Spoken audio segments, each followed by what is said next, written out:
In this game, greatness is measured by the moments that defy the odds. the crack of the bat, the roar of the bleachers, and the rare perfect sequence of excellence.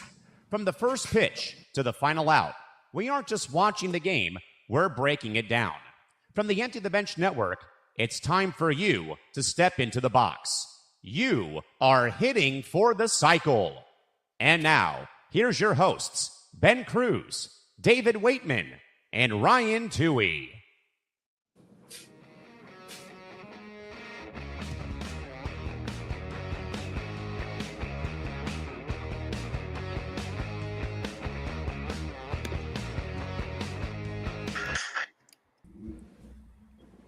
Hello, everyone, and welcome to another edition of Hitting for the Cycle. I am your host, Ben Kruse, alongside my two co-hosts, David Weightman and Ryan Touhey. But we got a fourth guy here, and we want to welcome here to his first ever episode of Hitting for the Cycle, Nate Miller. I got the chance to see Nate and meet Nate last week or the week before on another show on the Empty Bench Network. So this is not my first rodeo with Nate.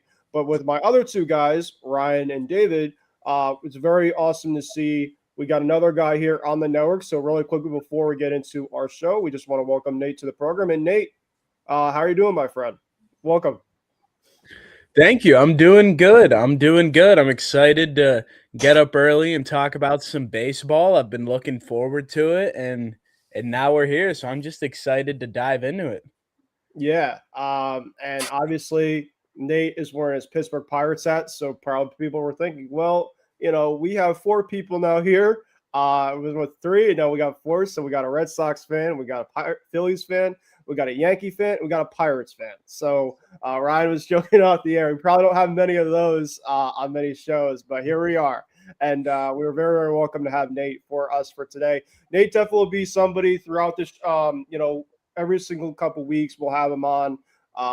Hopefully we'll have them as for a permanent. We'll see what happens, but very excited to have you guys on for sure on this program. David and Ryan, how are you guys doing, by the way? I'm doing good. It's nice and warm out there. It feels very good, and it feels like summer. Thank you, Ryan. And you know what, Ryan? I'm very thankful for you because you just came back from Florida last week. So how was that, by the way? It was good. It was a nice little 4-day vacation that I needed for myself. But I caught up with my father and best friend from high school who live in the Tampa area. And I visited the Sloppy Trop for the first time in my life. Was it as advertised, like I said? Kind of just not great? Wasn't the most glamorous place that I've seen with my own two eyes. But but I enjoyed the experience. I enjoyed myself, even though the game infuriated me. Did you appreciate the catwalk at least? Did I appreciate it? It kept the roof over our heads, so I guess I have to, yeah. And David, how are you doing, my friend? Just enjoying this lovely season of Phillies baseball and watching them just circle the drain. And, going from what they say, like upper near 90 here today to like 50 by this weekend. So fun times with weather, but at least it's not snowing. Gotta love Northeast weather. Yeah, no, especially after the winter we had. I will take anything right now that is not snow or anything that is precipitation. So I'm loving it. You know what also I love is to get into our show. So, folks, make sure right down here on the ticker bar down below, make sure to follow us on Hitting for the Cycle. And make sure to subscribe to the Empty the Bench Network on YouTube/ETB Network. Also, make sure to follow the Empty the Bench Network at ETB Network. And also make sure to follow Hitting for the Cycle at HFTC ETB. Make sure to follow me at BKruse90, Ryan at R297, David at Weightman Stats, and Nate, I am very, very sorry, my friend. I did not put yours down on the ticker. So if you want to tell the audience, where can we find your X account or for the ETB? My X account is just Nate_Millertime. Nate_Millertime. You know That's what? Where you can find me on X. I will put that on here for the audience. Nate_. There we go. Give me 1 second. All right. Nate_Millertime. Yep, that's the one. All right. You know what?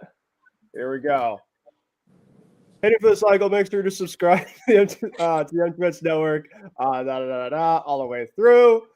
And then follow the Empty the Bench Network, podcast network, across all social medias at ETB Network. Make sure to follow us at me at B Kruse 90. Make sure to follow Ryan at R297, David at Weightman Stats, and here we go. Nate Miller at Nate_Miller time. It looks great. Glad to have you. Sorry, folks, that we had to rerun it, but sorry, I decided to do that. All right, you know what? Let's get into this show, guys. Obviously, the fun part of it. And so, Nate, basically, the first couple weeks of our show, we pretty much have kind of just gone through every single week so far this season. It's only been about now 3 weeks. We kind of just do overall like team reports. So basically, I go through my Red Sox, kind of how we've been doing, kind of the overall outlook of what we have in the next couple series, some of our predictions maybe. David's obviously gone through the Phillies. Ryan's obviously gone through the Yankees. Obviously, you can do it for their Pirates. So you'll kind of get the overall glimpse, kind of how things are gone, at least with me through all the way through Ryan. Basically, just kind of really just talk about our teams. Then we can just kind of talk around the league. Also, folks, we're going to kind of also talk about throughout the program how players so far have been viewing the new ABS system challenge, which I think, to have an overall hint, I bet most people have been pretty good about that. They've been pretty much more in favor. Kenley Jansen moved into third place all-time for the MLB saves list. White Sox pitcher Noah Schultz, or I call him Baby Crochet and Chris Sale, mixed into one because that's pretty much what he looks like. He made his debut on Tuesday night. Jackie Robinson Day happened yesterday, so obviously we want to have some remembrance and obviously some things, of course, to talk about with that. And then, Nate, we do a really fun segment at the end called Who is Hot, Who is Not? And we obviously will talk about and we'll explain how that goes at the end for sure. All right, so let's get into week 3 of the Red Sox and everybody else's team reports. So I will go first. Listen, the Red Sox, right now their record is the same record as a convenience store. So that pretty much, if you want to know that overall memo, that is 7-11. So the Red Sox are 7-11 right now. It is not great, but every single time I feel like that the season kind of feels like it's off to the rails, they find a way to pull me back in. And, you know, it's obviously a manageable type of deficit, at least to say, considering where it could have been. I mean, the Red Sox were 2-8, I think, at one point to start the year. They found a way to get themselves to 5 or 6-8, and then they lost a couple. But here we go. This is kind of how the Red Sox have been from their road trip ever since I talked last week. So Red Sox obviously took 2 out of 3 against the Brewers. They had an off day and then they went over to St. Louis to take on a very, very tough and hot Cardinals team coming in. Friday, we had the Dustin May revenge game. Unfortunately, the Red Sox bats never got going, and the Red Sox lose 3-2. However, on Saturday for the Sox, they had a Fox game. I don't know, for some odd reason, the Fox decided to put us on with the way things have been going, but that was that. And we had Ranger Suarez on the bump for his third outing with the team. And this was by far, David, you probably will be happy about this. I don't know if you got the chance to watch this game, but Ranger was locked in. He definitely had his best game for the Sox on Saturday, going 6 innings, 3 hits, no runs, no more runs, 2 walks, and 6 strikeouts. Ranger was phenomenal. He really was working that inside sinker, kind of working just different overall arsenal on his game. And he only really had 1 blunder, and that was kind of in the first inning. And then ever since that, he really kind of settled in, gave the Red Sox a lot of length, and kind of with the Red Sox MO so far this year, give you your starters length. More likely than not, we're winning a lot of games. And then you went to Weiser, Colombe, Garrett Whitlock. He gave him a homer, but that was when they were down like 3-1, whatever. And then they brought in Wyron Watson. The Red Sox bats really awoken, though, in the 9th inning. They scored, it was 3-1. They scored 4 runs in the top half. St. On with an RBI single. Caleb Durbin, I bashed the kid, but he had a big 2-out knock. Jared Duran with a single, and Wilson Contreras with a big knock. And Red Sox win 7-1, goes to the rubber game on Sunday. And trying to remember who started. Brian Bayo pitched, and he also had a really good outing. Not many strikeouts, but he won 6 innings. Kind of have the same overall recipe as Ranger had. And Red Sox bats Wilson again. Wilson Contreras leading off the game, the 2-run homer in the first inning. Roman with the ground out. Jordan Walker, who's been an absolute freak so far for the Cardinals with a homer. He homered in 2 of the games, including the Sunday game. Red Sox scored, 4 runs in the 4th inning with an outburst. 3-run double by Jaron Duran. RBI single by Wilson Contreras made it 7-1. And then Cardinals scored a run in the 6th inning, homer in the 8th inning, made it 7-3. Trevor Story with an RBI 2-run double made it 9-3, and that was the final. Going to the Twins series from this week, and I will say it wasn't a great series in Minnesota. You would have thought after winning 2 of the 3 in St. Louis, excluding your top 2 pitchers going against the Twins team, that things would be decent. At least have a little bit of momentum. However, Monday happened, and I'd rather not want to talk about what happened on Monday because I think a lot of people might know around the league what happened on Monday. But it was not good. It was not good, and that was by my ace, Xavier Crochet, who had a eye-opening, just never had a good performance at all. Only 1 1/3, 9 hits, 11 runs, 10 earned runs, 3 walks, no strikeouts. Just complete, just what in the world happened type of outing by Garrett Crochet. We've just been so spoiled with just him going out and dominating, especially taking 2 out of 3. It's like, this is the type of guy that you want. And he scored 6 runs. So the Red Sox did enough where they scored 6 runs, and Garrett Crochet was 6 runs. You're like, oh, that's good. That's great. People were wondering what happened. Was Crochet hurt? Was he tipping pitches? He said after the game that he was good. Cora said after the game he was good. But Ryan obviously knows Garrett Crochet pretty well. You don't see many type of things like this happen, especially the best. But it happens. They're human. And the Twins did a very good job. The Twins have done really, really good so far against top aces. It wasn't a big peak outside of Crochet. They hit around Tarek Skubal. They hit around Framber Valdez. They hit around Kevin Gossman. So somehow, some way, people would say, well, the Twins have been cheating so far. No, they haven't. They set up really good scouting so far. Their offense, Ryan Jeffers, Byron Buxton absolutely killed us for the first 2 games of the series. It was just a game to forget. And then so you go to the Tuesday game. That was another game to forget because it was even worse. Sonny Gray didn't give us any length. You kind of see the recipe. The Red Sox go more than 6 innings. You have a good chance to win. Gray never had it from the jump. He is 2-0 at home, 2-0 on the road. Red Sox lose 6-0. However, once they happen, and I was at work, I was preparing for a sweep. I'm not going to lie. The Red Sox decided to put William Bray on the bench. They decided to put Contreras on the bench because Contreras was banged up on Tuesday. So you had a lineup of Roman Anthony, Santon Rafaela, Masataka Yoshida, Trevor Story, Jaron Duran, Andrew Monasterio was playing first base. You had Marcel Meyer, Connor Want, and IKF. Yankee legend IKF batting 9th. IKF actually had 2 hits, so I was kind of happy for IKF there.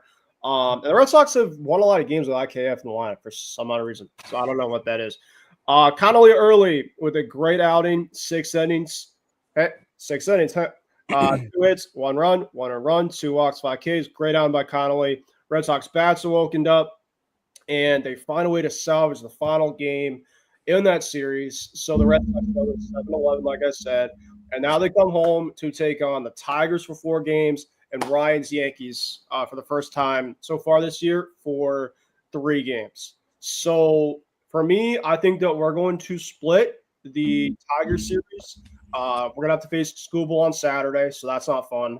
We face Mize, Skubal, Flaherty, and Framber.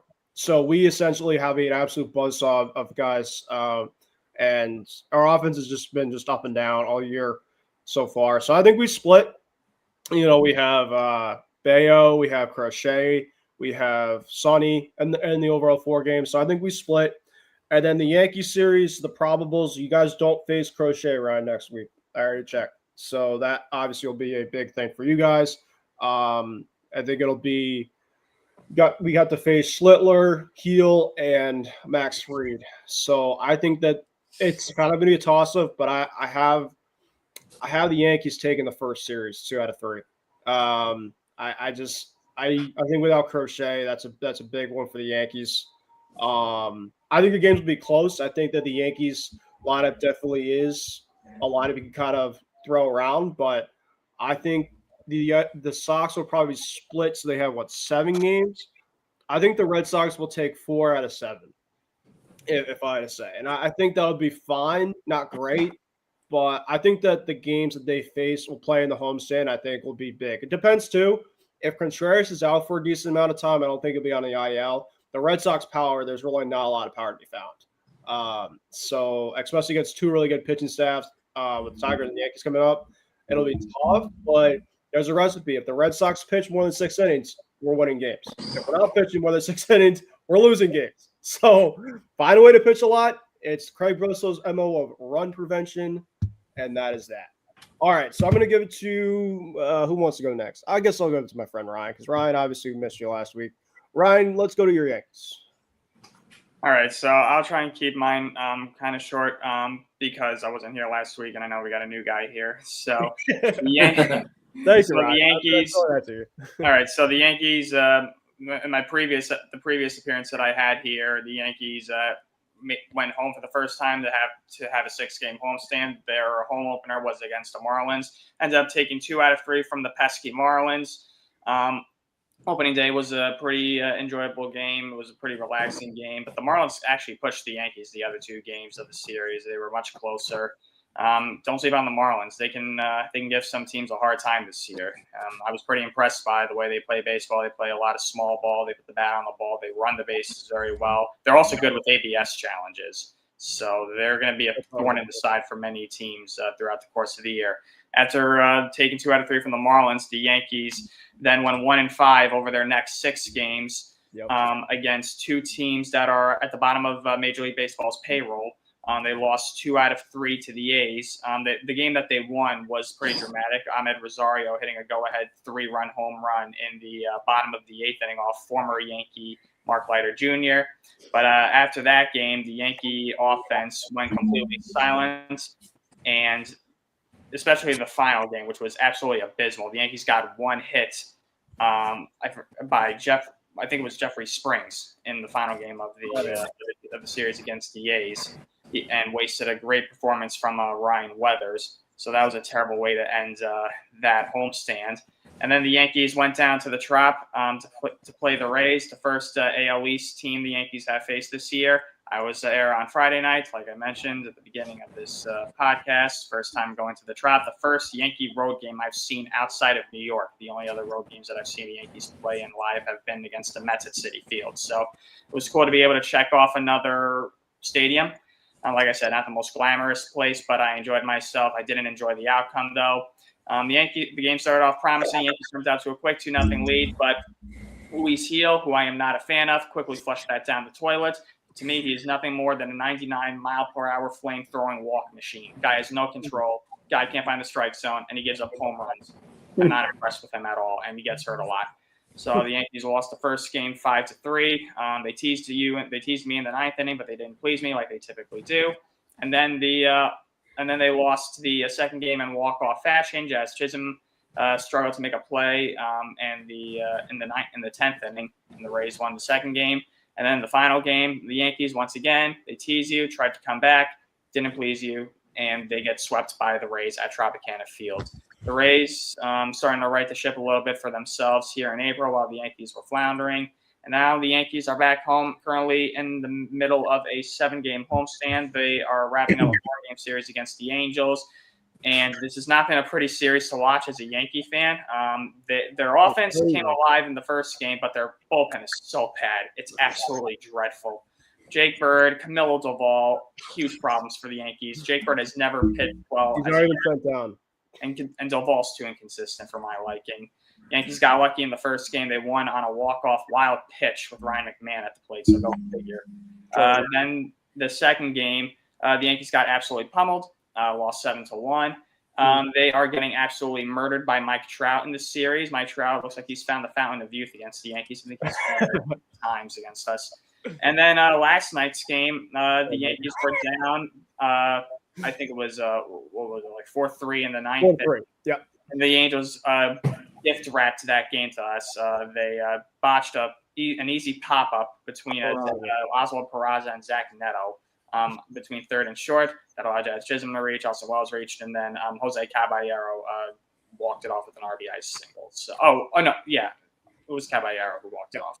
And he wrap up the series tonight against the Angels. Yankee offense, very hot and cold. It's mostly been bad, to be honest. The bottom half of the lineup is absolutely abysmal. So many guys are hitting below 200. Wells is hitting below 200. Chisholm off to an absolutely god-awful start. Mr. 50-50 still has yet to hit his first home run of the season. And Ryan McMahon, I mean, what can you say? The guy couldn't hit water if he fell out of a boat. So the Yankees are wrapping up the series against the Angels tonight, and then they face the Royals over the weekend. All right. How about I'll go with Nate? Nate, welcome to your first ever recap show. So let's hear from you, my friend. How have the Pirates been doing? Oh man, it's been fun. I'm not gonna lie. I mean, I think it was 2023 or 2024. We had a really hot start. We were like 5-0. We were like 20-9 after April, and then the wheels just completely fell off. Yeah. But this year just feels different. I mean, we have such a good pitching staff. Justin Lawrence is not that good of a reliever. I think we need to cut ties with him before he gets many more appearances that he can blow for us. Because he tried to blow our second game against the Cubs and successfully blew our third game against the Cubs because I guess he didn't try hard enough the first time to lose us the game because we still ended up winning. But aside from a couple spots in the bullpen and a couple bats that I think are just waiting to heat up, the Pirates seem like a pretty complete team. Yeah, in my opinion. I mean, a starting rotation that isn't even fully healthy yet, that consists of Paul Skeens, Bubba Chandler, soon to be Jared Jones, Mitch Keller, and then a name that if you're not familiar with, you should probably get familiar with is Braxton Ashcraft. Oh, he's gross. Yeah, I know. 17 strikeouts in his last 2 games. 17. And he's pitching today against the Nationals at 12:35. So I love Ashcraft to have a great game today. But in terms of the last week for the Pirates, we played 3 games at Wrigley. That's a place that, especially recently, it's been hard for the Pirates to find wins there going up against the Cubs. But 0-0 game, Brian Reynolds, 2-run shot at Wrigley. That was all the scoring in that game, and that was everything that was needed for the Pirates to win 2-0. And then the following game, we were up 3-0. Justin Lawrence was like, well, that's not fun. Let's let the Cubs come back in and also score a 3-run. He must like sharing. Even Stevens, he wanted to get that game tied up. He did. And then an errant throw in the top of the 11th allowed the Pirates to score what would end up being the winning run of the game, because after a couple men got on, Johan Ramirez, Ryan O'Hearn came over to him, talked him down, calmed him down. There were no outs, and I think it was runners on second and third or something like that. And then he went and got 3 straight outs, didn't let the Cubs tie up the game again. So that got him the second win. And then inexplicably in the third game, I'm not saying I expected to sweep the Cubs at Wrigley. Like, that would have been great. Yeah. But we were up 5-0 after 2 innings in that second game. And then Justin Lawrence once again was just like, I'm going to do everything in my power to lose it. Like, I don't know if he's from Chicago or if he grew up a Cubs fan, but it's like he just tried really hard to not make those last 2 games for us easy. We ended up losing 7-6, which was really unfortunate after having a Brandon Lau grand slam in the second inning, put us up 5-0. Yeah. But still a series win on the road against a divisional opponent. I don't think you're ever going to complain about that, no matter how you get it done. And then this national series, which has just been like the most interesting series of all time. So you start off for the first time in his life. I'm pretty sure this is the number. And every single one of Paul Skeens' starts so far this year, the Pirates have put up at least 7 runs, which is just like, if you do that every time Paul Skeens pitches, I think the only loss on his record all year will be from that Mets game. Yeah. Which I don't even know if he ended up getting the loss for that, because they scored he did. Okay, yeah, because I was going to say they put up 7 runs, but I think Skeens only ended up giving up 5. So I think I mean, he pretty much caused a lot of the traffic, even though half of it wasn't his fault. Yeah, but aside from that, like if they keep hitting like that every time Skeen starts, he may never have a loss on his record again this season because 7 typically is more than enough for him. We put up 16 runs in the first game of this series, which was just crazy to me. Brandon Lau hit another home run. O'Neal Cruz, I think that was the last game of his what was his 12-game hitting streak. I think that 16-5 game was the last time he got a hit. So that was just a great night for the offense. But like every team thinks when their team opens up a series with that many runs, it's like, all right, like I hope you saved some runs for the next 3 games that we have to play. Brandon Lau did. He had his 3rd straight game with a home run. Not last night, but on Tuesday night, he hit another one. That one was rough. Mitch Keller just didn't have his stuff early on. Too many walks, couple homers given up, some hit by pitches. And then the Pirates were just never able to fully claw back. And I'm still conflicted on how I feel about this decision, but Brandon Lau, who is our hottest hitter right now, was slated to go up against the lefty. And he's 2 for 19 against lefties so far this season. So Donnie Kelly, Pirates manager, pinch hit Nick York for him, who was coming off a night where he went 0 for 6, and the bases were loaded for what would have been Brandon Lau, and we pinch hit for him. And I get wanting to go to a righty, but also there's something to be said about taking the bat out of your best player's hands in a huge moment, because Lau's spot also, wrapped around and came back up. Nick York was the last out in the 9th with the tying run 180 feet away. So I think if Brandon Lau stays in that game and hits in both of those opportunities, I think he has a better chance of getting a run home than Nick York does in that situation. So I think they could have won that game had it not been for the pinch hit. But, it's baseball. We play 162. Can't get too uppity about everyone here and there, especially because it's still early. But then yesterday, after the Pirates started an opener, we had Carmen Majinski come in, who has just been really adapting well to becoming a starting pitcher after being kind of a long reliever. Like the Pirates like to stretch him out, use his versatility a lot.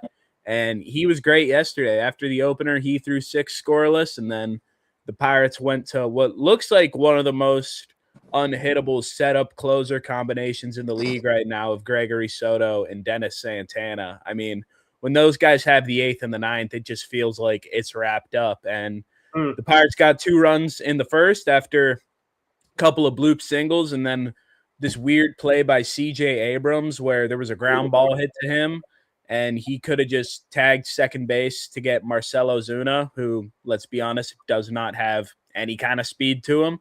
He could have just tagged second base to end the inning, decided not to. He threw it to first, did not get Nick Gonzalez in time, which allowed the runner on third to score. So that put the Pirates up 2-0 in the first, and then that was the score for the next 8 innings, 2-0. Pirates, no one hit, but everyone pitched great. Pirates shut out the Nationals, and they try to win that series 3-1 here in just about 3 hours. So, and who do they play after, really quickly? We're gonna have 3 at home against Tampa, and then I believe we have an off day Monday, and then we go to Arlington for 3 games to go up against the Rangers, and then we either host the Brewers for 3 games or we go to Milwaukee for 3. Okay. We go to Milwaukee for free, and then for 3. And then they're probably going for free. At least the payers aren't paying for it. And then we got St. Louis at home for 4 to end the month of May or April.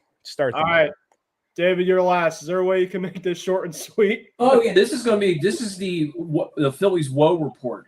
So the Phillies are 9-game homestand. Lost 2 or 3 to Arizona. Lost 2 or 3 to the Cubs. Outscored the last 2 games by a final or score combined 21-6. So I wrote down some fun facts here about this, how bad it's been. Let's go. Phillies in 2025 lost 3 homestands altogether. They've lost 3 in April already. Yeah, I heard that. They've had errors in 5 straight games. On Tuesday when they lost, the bullpen gave up 6 runs. Not good. And then there's Jesus Luzardo, 100 and God knows what he made for this contract. Got smoked last night. 5 1/3, 8 earned runs. ERA now 7.94. And you go, well, he really sucks. How much more does he suck? Here's some stats. Oh boy. First pitch, throws his first pitch against the batters, the opponents. They're hitting 467 against them. Jeez. This gets better. He throws a fastball against the opponent. They're hitting 348. Throws the sinker. They're hitting 375. Wow. Runners batting. The runners is on base, whatever, not just in general, hitting 441. Runners in scoring position, batting 500 against them. So, and then they asked him, "Are you tipping pitches?" And he was like, "Nah, I'm not tipping. I don't know what it is, and we're gonna look at tape and figure it out." And then one other woe fact that's non Jesus Luzardo. Last 44 at bats, Kyle Schwarber has 20 strikeouts. Wow. So they got Atlanta rolling into town, who's in first at 3.5 games ahead. So they're going to be facing Taijuan Walker. Taijuan Walker's on Friday. There's a homer or 2 allowed against that Braves lineup. Yep. Then they're facing Martin Perez. Then it's Sale versus Sanchez on Saturday. Good matchup. And then for the NBC primetime game, it's Holmes versus Painter. So, and that ends the homestand. And then they go 7 on the road, 4 at the Cubs, 3 in Atlanta. So they could possibly be down 10 games by the end of April. Alec Boehm, by the way, for a $12 million contract this year, is hitting 145. And he is didn't he fire his agent? Fired his agent, getting sued by his parents. I thought he was suing his parents. Yeah, he's suing his parents. He's trying to get $500,000 back over another account. Everything's fine in Philly. It's all about this vibes. It's always sunny in Philadelphia. It's always sunny in Philadelphia. God bless you. Well, David, I know you're not a Sixers fan, but we're gonna have to beat up on the Sixers again. If you slept, I wouldn't really care. My team's the Lakers, and they're going to get smoked by Houston. No Doncic, and no. That's another thing. Reeves, they're a mess too. David, you're a Lakers fan, man. I know. Thankfully, I'm friends with you on this program. All right, so that is that. We got through it. That was awesome to have. So we're going to get into our next topic, folks. We're going to try to make these go on a little quicker so we can get as much as we get done. So there's an ESPN article that came out, and it's in terms of the ABS challenge stuff that's going on. Really quickly, before we get into this, around you guys, just give me a thumbs up or thumbs down. In favor or non-favor of the ABS? Love it. Love it. Okay, perfect. Just making sure we're all on track. So a couple of guys, players that have been talking about the ABS. I won't go through all of them, but I'll give you guys a couple guys. So Adley Rutschman from the Orioles said this. He said, "It has provided a new aspect in the game.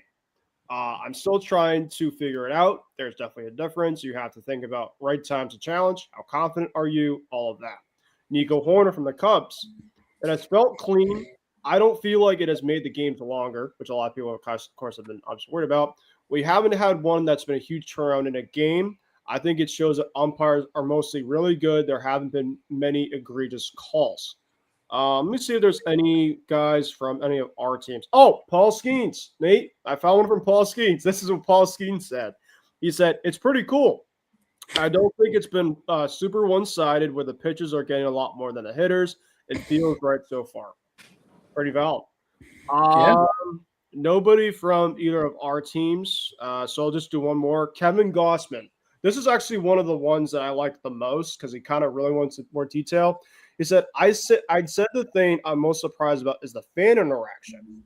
It seems like the fans are really enjoying telling the umpire whether it was a strike or not a strike. So that's one thing I didn't really see happening. I just thought it would be just kind of a quiet moment that not many fans would even understand what's going on. But they're really into it. And I didn't realize how tough it is on those guys to kind of hear 30+ thousand people know you did your job wrong. I guess on that pitch, so I guess that there's something I just did not expect going on. I kind of agree with him, really. I think that the fan interaction is kind of an underrated part of the ABS. I don't know if you guys agree with that. I'd say so. Yeah. Especially when there's a lot of close games. There's been a lot of close games that I've had. I remember the first years we played against the Reds. Genio Suarez legitimately had 2 pitches.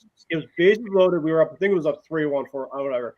And these pitches were by like this much. And they were overturned, back-to-back pitches. We're trying to get out of this inning. You got to be kidding me. And the Cincinnati fans were like, yeah, let's keep going. He finally struck out, thankfully. But it's like, that's awesome. That was awesome to kind of see. And I think ABS has been absolutely great so far. It really has been. And a lot of people are obviously worried about it. I know, Nate, last year on our show, we talked about the pitch clock in terms of like how it's been affecting or not affecting. And people were like, well, probably the game's going to go longer and stuff like that. I mean, look what happened. Pitch clock, I thought for the most part was pretty effective. So, that was just kind of my normal type of thing. And now people are obviously talking about this, and, it's been pretty good so far. So I got to say so far that it's been pretty good. And obviously I know it's only the first month, so of course things can change. But I think all in all, I think it's going to be pretty successful. And it's been pretty much used in almost every single game too. Some people obviously love it. I think it's really interesting how ABS has kind of, in my opinion, redefined the role of the catcher and the concept of framing pitches. Yes. Yep. Framing pitches used to be all about like taking something that was outside of the zone and bringing it back into the zone to try to fool the umpire to call it a strike. But now you're kind of seeing some catchers purposefully frame strikes poorly to try and fool hitters. Like if a ball's breaking inside, like they won't catch it in the middle to try to get it for the umpire. They'll let it run inside more with their gloves. So even if the umpire calls it a ball, either they can challenge it for what they know is a strike, or if it's called correctly, they can fool the hitter into using that challenge and burning it off a bad pitch. So I think the idea that everyone was saying framing was going to be dead, like the art of that is gone. I think now it has just found an entirely new purpose of now these guys are trying to fool hitters in a way, which I think is extremely smart. I don't know. I can't really attribute this to like, oh, this is the catcher I saw do it first. Like I kind of just, you watch enough games, you pick up on stuff, So I thought that aspect of it has been pretty cool. And I think every fan can admit, like, they love ABS when it's good for them and they hate it when it goes against them, like, especially when it's by, like, 0.01 inches, which is crazy. But I think that's good. Like, I get that some people are saying, like, oh, like if this is the bottom quarter of the strike zone and the ball is just, like, right here, like, is that a strike? Because most of the ball isn't even in the zone, but – by definition, it clips it. It's a strike, and I can get behind that because, it goes both ways. Doesn't change for anyone. Like, there's no umpire discretion there, so you know what to expect. Yeah. I mean, what I'd say is if it happens to just be on the line of some sort, it's a strike. I mean, that's it. That's kind of the way I see it. Ryan, I was going to ask you, did you happen, obviously with the Yankees, Rays series, did you happen to see the ABS that Ben Rice had in the Saturday game, in which I think he struck out, but he, a lot of guys batter wise, and I think this might be something to look out for throughout the season. They put like their hand on their helmets to kind of get themselves like ready to go. And maybe sometimes umpires think like that's, an ABS type of challenge. Like, oh, like, no, like I'm trying to get myself like going into the box. No, I think he won a challenge, but there's going to be maybe some times that they could look at that and be like, are you challenging, or are you actually just putting your hand on your hand on your helmet, just kind of getting yourself right in the box? Because a lot of people do that. A lot of people obviously do like herky jerk stuff. People put their hand on their helmets, obviously going to get themselves ready to go. But I don't know. Did you see that? I did see that, and I think it's a simple solution. If an umpire catches a player putting his hand on his helmet, just ask the guy, "Hey, are you challenging?" And the guy responds yes or no, and then that's it. That's all. The umpire should just always ask the player first before just to double check unless I guess it's obvious. Yeah, or just do like a double tap. Sometimes if you do like a multi-tap type of thing, it's probably more like they want to have it. Yeah. But I think all in all, it's been It's been pretty effective. You know what also is effective is Kenley Jansen. Kenley Jansen has now moved into third place. Did you guys happen to know this? I had absolutely no idea that he was on this type of trajectory. Kenley has been obviously with a lot of teams. He obviously been formalized with the Dodgers. He went to my Red Sox. Was it last year? We only had him for one year. 24. What? 2024, I believe. Thank you. 2024. So yeah, it was only 1 year. Obviously loved him. Kenley boys up, if you know, you know. And then last year he went to Anaheim. He went to the Angels for a little while, and now he's with the Tigers. And so I'm just trying to before I get into the overall like stats and stuff with it. Do you guys have any thoughts over this? Yeah. Congratulations to Kenley Jansen. That's a pretty significant accomplishment, moving into third place. I think the only two guys who are ahead of him are obviously Mariano, and second place is it Lee Smith or Trevor Hoffman? I forget exactly. I think Hoffman is. I'm gonna check right now. Yeah, Hoffman. Oh yeah, Rivera passed Hoffman. Yeah, he had 601. Yeah, so I mean, you're only ahead. Only two guys are ahead of you, and they're not bad names to have ahead of you still. So, I mean, Jansen I think is what 38, 39 this year, something like that. So we don't know how many more years he's going to have, but he's still delivering at a pretty respectable level. He's, in my opinion, he's one of the better closers in baseball. I don't really think many closers today are that good, to be honest with you. So, Jansen has certainly done his part, and congratulations. You guys, Nate, David, anything? I think he'll probably pitch until 500. I don't think he's going to call his career until he hits 500 saves. Because, I mean, at this point, you said he's like 38. I think, like, especially to find a guy just to close for you for like a year or whatever, what's probably a cheap rental now in Kenley Jansen, I feel like he's going to be able to find spots around the league. I mean, maybe he could get it this year with the Tigers. I don't know if necessarily he'll get the opportunity to save 20 more games with them successfully, or 21, I think, because he hit like 479, right? Like it would take him 21 more, I think, to get to 479 now, 500. So I don't know if he gets it this year, but if not this year, next. So I definitely think we see at least one more season of Kenley Jansen, because I feel like when you're this close to a milestone like that, you're like, I just want to get there, like third person ever to have 500 saves. Like that's a list I feel like I'd want to join if I was that close. Yeah, so I'm just looking at some of his milestones really quick. I don't go quick, rapid fire. So he had a 400 save in May with my Red Sox. And I do remember that 2023 career high 47 saves with the Dodgers 16. He was a National League in saves and twice for leader in 2017 and 2022. He racked up at least 25 saves in every non-shortened season, 2012 through 2025. And the teams, like I said, Dodgers, Braves, Red Sox, Tigers. He will have a save this week against my Red Sox. Lock it in right now. I hope not, but just knowing the Red Sox, they will. He's going to get 500 this year, easily. Oh, easily, definitely. Yeah. Okay. Anything about this, guys, that you happen to know? Do you guys happen to hear about Noah Schultz? Yeah. Making his debut. I thought it was pretty cool. He has, like I said to start the program, he has a like Chris Sale, Garrett Crusade-esque.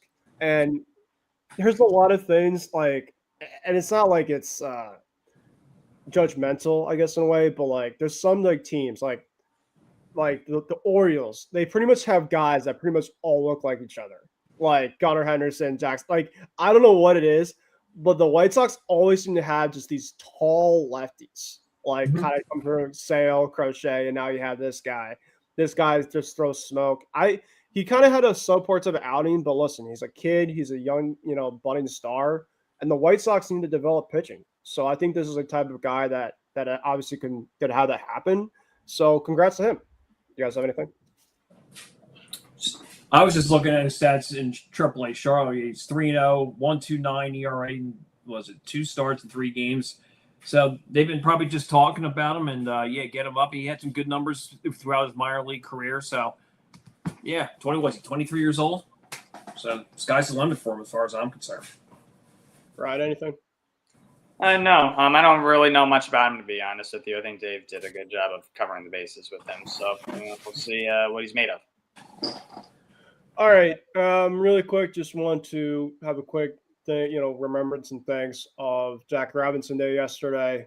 Just really, I guess, all of you guys, just one thing that this day obviously means to you. Of course, we're all baseball fans here, and obviously the barrier that, of course, happened, to really open up this overall game for African Americans. Just and obviously every single year now wearing the key number 42 on all the jerseys. Red Sox wore the red jerseys. They took them out. They decided to bring up 9 runs in remembrance from yesterday. So love that. And maybe just wear the jersey every single time, and maybe, I don't know, it'll bring more luck. But just Jackie Robinson, an all-time legend, all-time great. This day obviously should be remembered every single year for baseball fans and non-baseball fans, to be honest.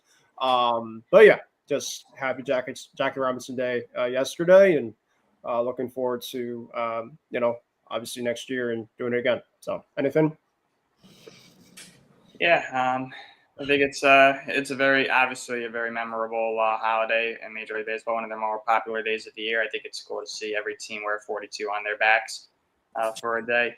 And Jackie Robinson, I mean, this year marks 79 years since he broke the color barrier. Next year will mark 80 years. It's crazy to think we're already reaching the 80-year anniversary of that. But yeah, you mentioned his name, and he's arguably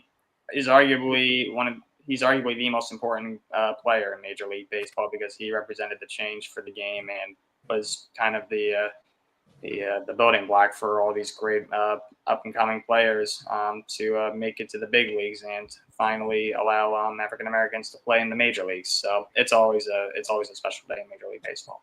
I think it'll be extra special next year, Ryan. You mentioned the 79 years from it. 80 years is a massive milestone. Yeah.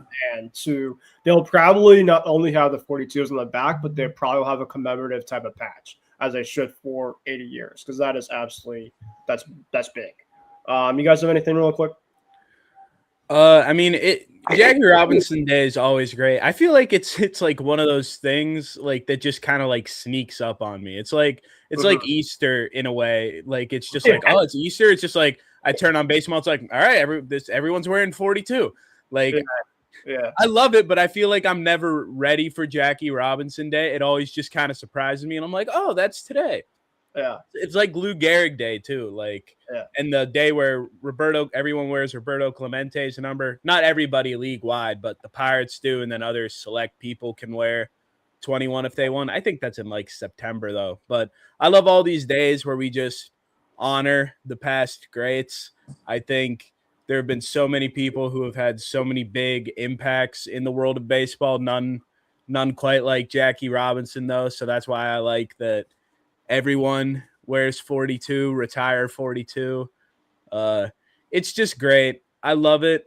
Even I thought this was super cool. I played some MLB The Show yesterday. Everyone in MLB The Show had number 42 on, which was just cool. That's really cool. I like how they programmed that into the game. I was like, oh, this is so neat that they like took the time to go and do like this super small thing. So I absolutely love that, and just great baseball day, Jackie Robinson Day. David, any really quick things? Yeah, just real quick. The one thing I liked from last night was what Jazz Chisholm did with his jersey. He literally just basically was like, "Wait! You're telling me Chisholm did something right on yes." Ryan might not like what he does at the plate, but he literally just took wherever he saw Jackie's, Alpha or his uniform he had. Literally probably told the Yankees, "I want this," and came out looking exactly like him. Pants bigger, jersey bigger. Yeah. All right, so that was that. And now to funnel it off, Nate, welcome to Who's Hot and Who Is Not. So basically what this is, it's awesome. We love to obviously kind of finish it off. Pretty much every single week, we pick a player that is hot for the week within like the week or 2 weeks, and then a player that's absolutely just been god-awful. And it could be just anybody. So it could be a pitcher. We started putting in teams last year, but that was kind of mid-part throughout the season. It's still kind of early right now, so when we get into mid-part of the season, we can start doing some teams. But Ryan, David obviously started this year doing it. We have a lot of fun with it. So honestly, we'll start with you. Do you happen to have a player that is hot right now to you, and who's not? Well, I'm going to think about the hot one for a sec, but I know who not even just for mental play alone, my who's not is going to be Francisco Lindor. Perfect guy. Yeah. I get he didn't really have a spring training, but like you would think he hasn't played in the MLB for as long as he had and been a seasoned veteran with some of the mental mistakes he's been making recently. I mean, forgetting how many outs there are on a play, like just getting picked off in quite an egregious fashion, and just there's a myriad of other things that I don't have at my fingertips at the moment about how Francisco Lindor has just not seemed there this season, but he's got to figure it out. I don't know if the Mets have just finally gotten to him as an organization, but I think he might need a change of scenery because New York has just seemed to have like driven him off the rails. Like I've never seen him play this bad before. So Lindor is ice cold. And who is hot? I'll go with a Pirate here just because I talked about him a little earlier. He's pitching today. I think Braxton Ashcraft has been pitching lights out. And if he has one or two more starts like this, I think he should be legitimately talked about in some of these early on Rookie of the Year conversations. Because how many times, I don't even think he has odds for it yet, because that's how unlikely people still think it is that he'll win it. But how many more starts of 6 innings pitched, 7 or 8 strikeouts does he need to have before you start looking and giving him some consideration? So against the Nationals lineup that isn't all too great, I think he's going to keep that rolling today. So Braxton Ashcraft is hot. Francisco Lindor is not. Love that. Absolutely love that. We're obviously throughout the year, you obviously kind of start getting more and more. We have a lot of fun with it. Ryan, who is your who's hot and who is not? So for my who's hot, I'm going to go with Jose Soriano of the Angels. What a start he had to the season. In 4 games started, he already has 4 wins, so he's won all of his starts, and he has an ERA of 0.33. So a really strong start from Jose Soriano for an Angel team that hasn't had legitimate starting pitching for God knows how many years at this point. So you're right. Maybe he could be the building block to a better future in terms of arms for the Angels. So I'll go with Soriano for who's hot, and for who's not. You know, we've mentioned him several times already. Why not just continue to bash him, I guess? Jazz Chisholm is who's not for me. 185 on the year, no home runs still, and 3 runs batted in. Mr. 50, I don't think Mr. 50-50 is going to reach the 50 home run plateau at this rate. So unless he goes full Barry Bonds mode, which I highly doubt, then he's going to be he's not going to get that nice contract that he's hoping for at season's end. All right, David. He might not even get on base 50 times this season at this rate. Dave, what do you got, my friend? I'm scared. No, I had multiple names for hot and not hot because I didn't want to step on Ryan's toes after what happened last time was this. So he didn't pick my names. So I'll go with not hot first. I went with like the last 10 to 15 days of games, whatever. Pete Alonso, 149 with 14 strikeouts. Yeah, it's been bad. I had him. I had Trent Grisham at 132 with 10 strikeouts too. Now for Hyde, there's nobody higher right now last 10 than C.J. Abrams of the Nationals. Yeah. 419 with 6 home runs and 16 RBIs. Tearing it up. All right. Another guy just to watch too is Jeremiah Jackson of the Orioles. He's batting 366 with 4 homers, 13 ribbies as well. All right, I'm going to start with my who's not. And this is a guy that'll probably heat up throughout the year, but I'm kind of shocked so far it's been gone this bad, is Yainer Diaz from the Houston Astros. The guy's batting 200 with a 510 OPS. That is just like, terrible. The Astros have really had a slow start to the year. They obviously beat us pretty bad, but that's obviously the Houston Astros do. And then their pitching staff just completely right now they're just really going through it right now. My who is hot. I could go through a lot of avenues right now, but I am going to go with a Yankee rhyme. I'm going to go Ben Rice as my who is hot. And Aaron Boone decides to make him a platoon player, which in my case I'd appreciate for as a Red Sox fan, but I still think as an outside taking my bias out of the side of it, that is complete just buffoonery, no pun intended, because he has been by far your best hitter. 333 average, 470, a 686 slugging at 1,000+ OPS. I mean, like, what are we doing here? And Aaron Boone decides to make him a part-time player. Yeah, decide to put your guy on the bench with 1,000+ OPS. I mean, Ryan, what are we doing here? Boone has had a very rough start to the season. The guy can't dedicate himself to one consistent lineup. He's overused. I got to do another who's not to make Ryan decide to be mad at me. But, you obviously understand. My other who is not, Randall Grichuk. I'm not mad. I don't want him. No, I was not making more of a mad type of thing, but like, yes, I give it Ben Rice, and then just a damper. Randall Grichuk. Why Randall Grichuk is on the New York Yankees to start the 2026 season over Jason Dominguez is beyond me. I don't understand the logic here. The guy is completely useless. He's nothing more than a kickstand on a tank. There's no point in having him on this team. Yeah. Before we get out of here, we probably won't be saying Randall Grichuk's name a lot this year, but you know what? Just for he'll be DFA'd. He'll be gone. But just in case, he's played 11 games so far, 0.63 average, with a 243 OPS. So I mean that's great find, Cashman.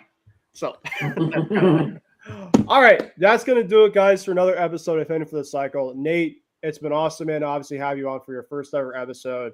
We're obviously going to have you on throughout more of the overall season. We obviously love you having you on here and making a quad box for the first time ever.